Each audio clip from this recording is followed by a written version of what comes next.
पलीकडचा कडबा कुंटीवरून कापून घेऊन ये, म्हणजे मला कडबा नीट चघळता येईल. हो दे, मला आत्ता कापून घेऊन येतो. एक रिकामं पोतं सुद्धा दे. आत्ता कापून घेऊन येतो. बैल काका,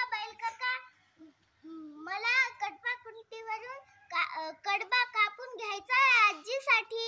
मी पाण्यातून जाऊ शकेल का? हो, गुडघ्या इतकंच तर पाणी आहे, काळजी कर नको, आरामात जाता येईल. अरे वेड्या, कुठे चाललास? नदीला पाणी किती आलंय? नाही ग खारुताई, बैल काकांनी सांगितलं की पाणी जास्त नाही. वेडेपणा करू नको, मागे फिर. नाही ग, मुळीच नाही. कालच आमची एक मैत्रीण पाण्यातून पलीकडे जाताना वाहून गेली.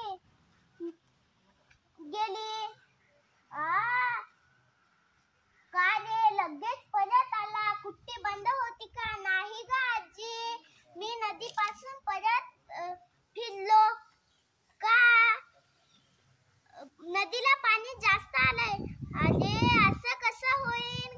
सकाळी तर गाढव दादा आले, ते म्हणू लागले की त्यांच्या पोटा इतकं सुद्धा पाणी नव्हतं.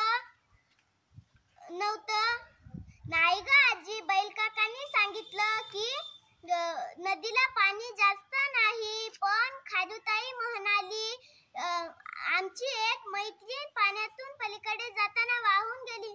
अरे नीट विचार कर, खारुताई किती बुटकी आणि छोटी, बैल काका किती उंच आणि मोठा. मग तुला घाबरायचं काय कारण? हो, आलं की माझ्या लक्षात.